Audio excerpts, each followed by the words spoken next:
Hey everyone, and welcome back to my channel. If you are new here, my name is Laura and I am so excited to have you here for today's video. I've decided that after getting married this past October, I thought it would be really helpful and a super fun video series to make all about my wedding planning process.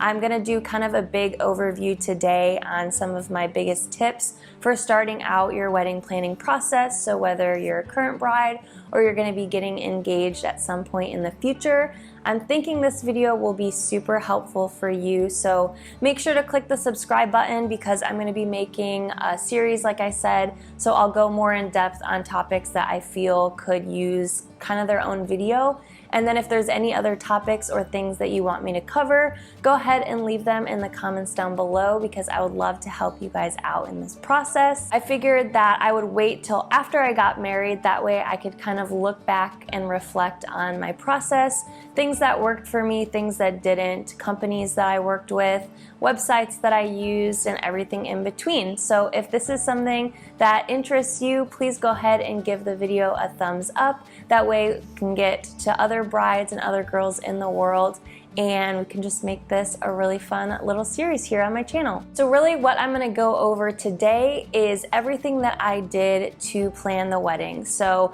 I got married this past October, and if you guys missed our wedding video, I just uploaded it. So I'm gonna go ahead and leave that down in the description box below or right up top. Of course, as I get more into this video and series in general, I will be listing all of our vendors down below, and I will talk about them because if you're in the Florida area or looking to do a destination wedding here, I really think that you'll want to check out our vendors because we had some amazing ones. So let's just go ahead and get into tip number one, and that is creating a vision board. So I'm gonna go ahead and put up on the screen kind of what my vision board looked like starting from day one. So we got engaged in December 2018. And then pretty much right into January 2019 is when I started the planning process. So I instantly just was one of those girls and I created my Pinterest board. And I've always had a Pinterest board here and there. I believe it's titled Oh Someday. And so I always had like just wedding dresses or bridesmaids dresses, color schemes, things like that, that along the years of my life as I would dream about it, I would kind of just throw it in there. But I never was one of those girls who had like a intense like set idea of what I wanted. So once I got engaged, it was really important for me to get on Google Docs, and that is where I created a lot of my like virtual vision board. So think like a vision poster, for example, that you would put up on your wall, like old school style, and you would just cut out like magazine clippings or things that you saw. That's pretty much what I did on Google Docs. So I kind of like made a little color palette, things that like I was really gravitated towards, and then just overall what I wanted to wear, what I wanted Nate to wear, our groomsmen, bridesmaids, floral ideas, little things that I saw for decor pieces. All of that went into my vision board. So I would say first and foremost, create a vision board, start gathering pictures and photos that really inspire you and are just kind of like speaking your language, I guess, because it's so helpful as you get more in depth in the planning process as the months go on.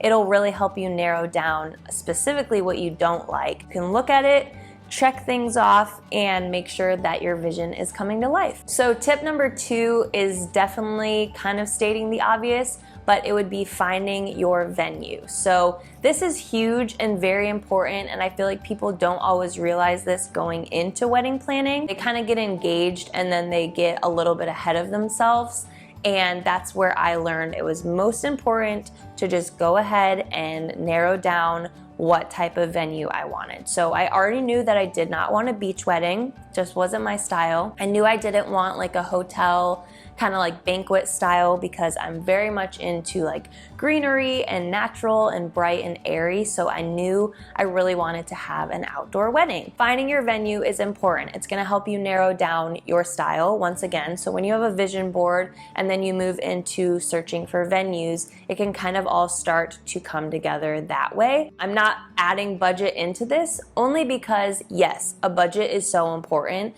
but everyone's budget is so different. So of course, sticking to the budget that you have in mind, searching for venues is going to be the most important step, in my opinion. It's gonna be how you figure out your guest list. It was so important to me to find my venue because I knew it would help me kind of narrow down our guest list. So if I picked somewhere that was completely outdoors and an unlimited like lawn space, I never had to worry about our guest count. However, if it rained and we had to go inside of the building that we got married at, I had to consider the fact that the capacity of our venue was 150. So I could not invite more than 150 guests unless people wanted to be chilling in the bathroom. You know what I'm saying? So I really had to keep this in mind when I was choosing my venue. And the way that I found my venue is my husband's aunt actually owns a floral business here in the area. And so I had helped her on a few wedding days. One of the weddings that I helped her with happened to be at our wedding venue. So it was really cool because I got to see everything done up. I had no idea that this was my venue, but right when I walked in and saw all the lights going up and the sunset and all of it, I was like, oh my gosh, this is our space. This is our wedding venue. So I do encourage you to, of course, jump on it, get into the planning after you get engaged, depending how long you're gonna be engaged for. So I used Wedding Wire, I used The Knot, I believe, and different websites after I had even found our venue.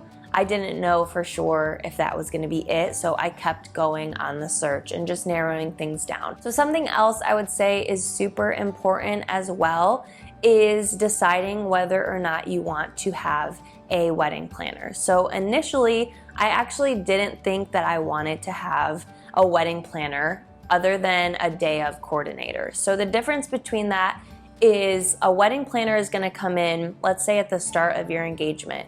I got engaged in December. Let's just say I had a planner come in from January and she was gonna be a part of the process all the way to the end right when we got married.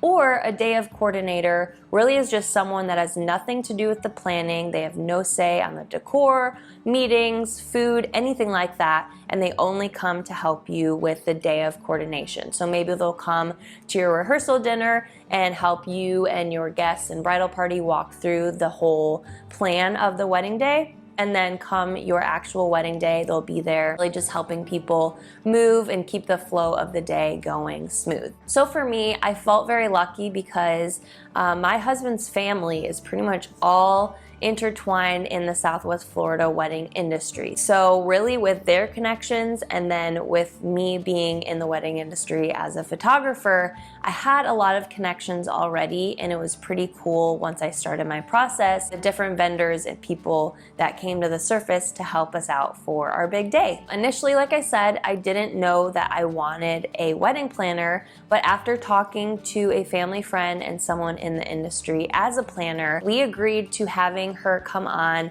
6 months out and then be there for the day of coordination. And so it was super exciting when I hired her because I just knew, and I've seen her work.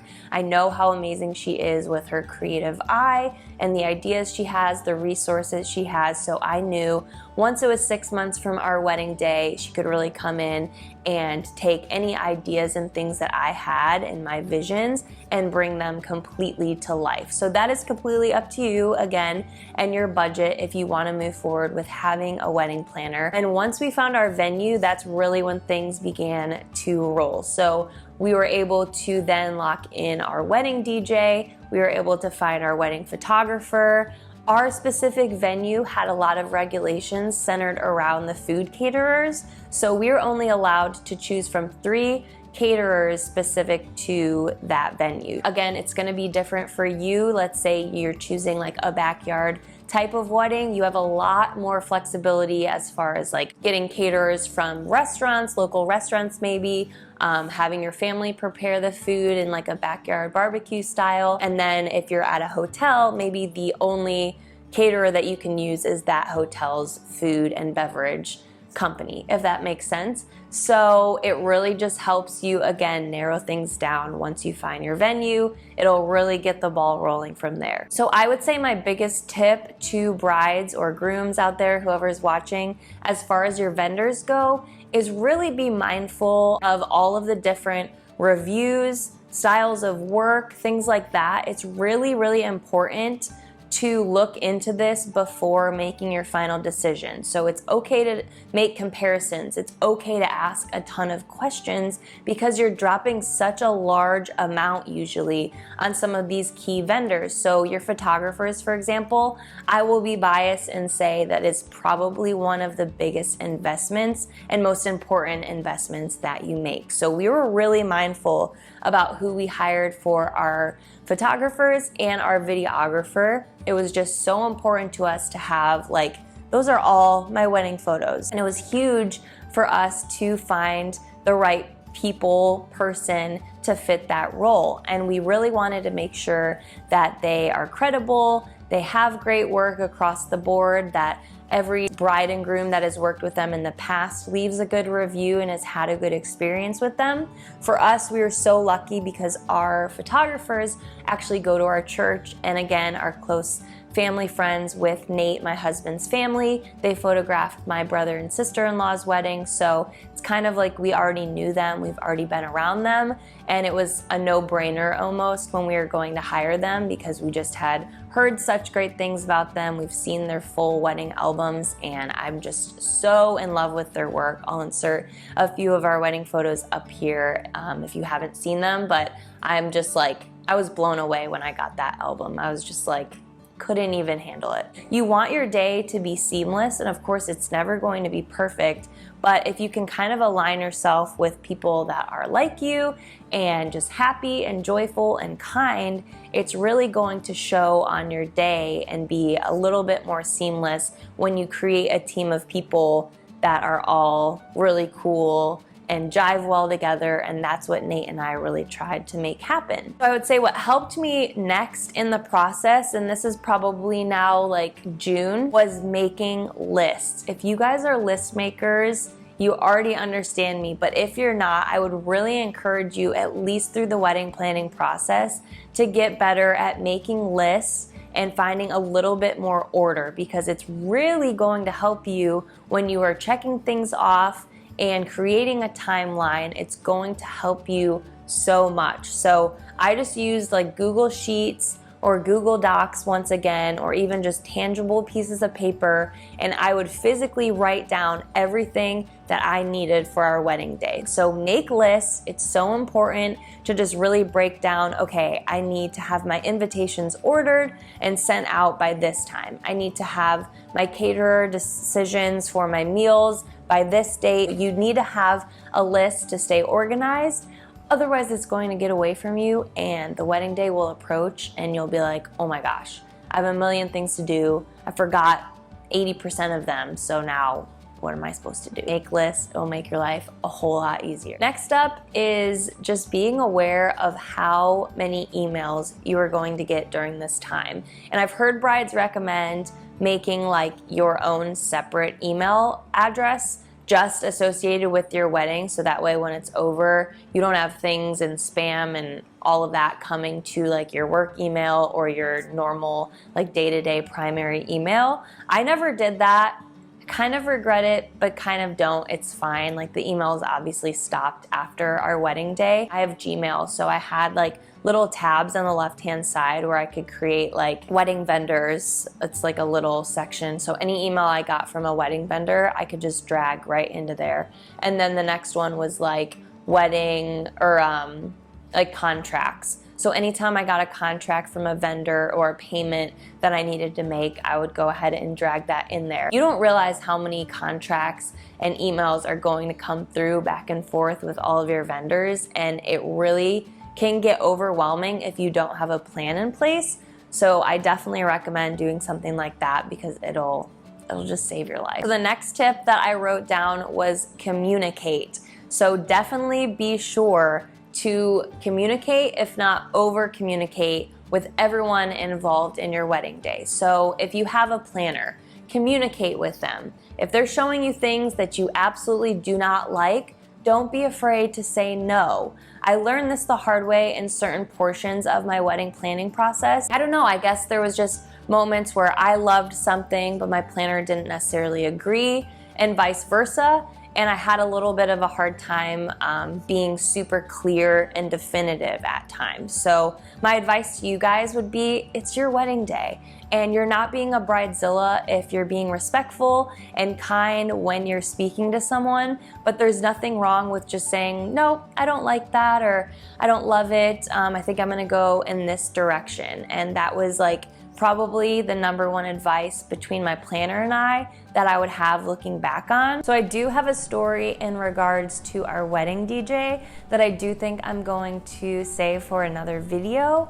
But yeah, he didn't show up to our wedding. So stay tuned for a future video regarding that. Communication is key, you guys, with anything in life, but especially planning your wedding day, whether it's your photographer, videographer, florist, caterer, all of the above. Just be clear, be open. Obviously, they're professionals, so they have great ideas and they've seen things done where it works and where things don't work. But if you have just like a total dream and vision and they're able to make it work, but they're trying to talk you out of it, go with your gut. Another example of this is with our wedding photographers. Of course, a new trend these days is to have a first look. So it's where you and your significant other see each other before your actual wedding ceremony. So I just knew in my heart of hearts that I did not want that. My husband Nate did not want that, and we were just clear and so adamant that that was not something we were gonna do. And our photographers were so kind and understanding, but they sent us a blog that they had written up in the past, just kind of their reasons why they like doing a first look, just so that we could see kind of the pros and cons of each side.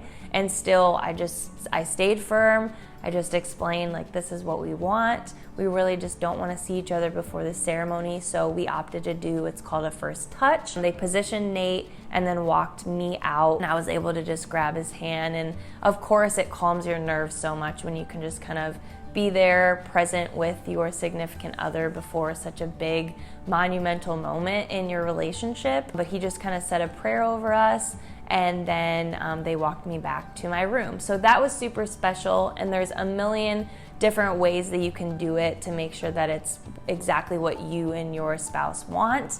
But for us, that's what worked, and we just stayed true to it. We communicated with them, and we were able to get the outcome that we wanted. I would say it's just so important to, first and foremost, create a vision board. Still to this day, I will show you visions that I had and then my actual wedding photos, and they were able to come to life with a little bit of tweaking and DIYing and all of that. So I highly recommend a vision board, cannot say it enough. Of course, finding your venue, finding some of those bigger staple items for your wedding day, making sure that you have a list, order of importance, so you can check it off as you go, and then making sure that you just get a little bit more organized than normal. So that's with your emails, with your calls, with all of those types of things. Just get organized and then communicate. It's so huge, it's so important, and it's really gonna be what helps you throughout your process. Stay tuned, make sure to subscribe to my channel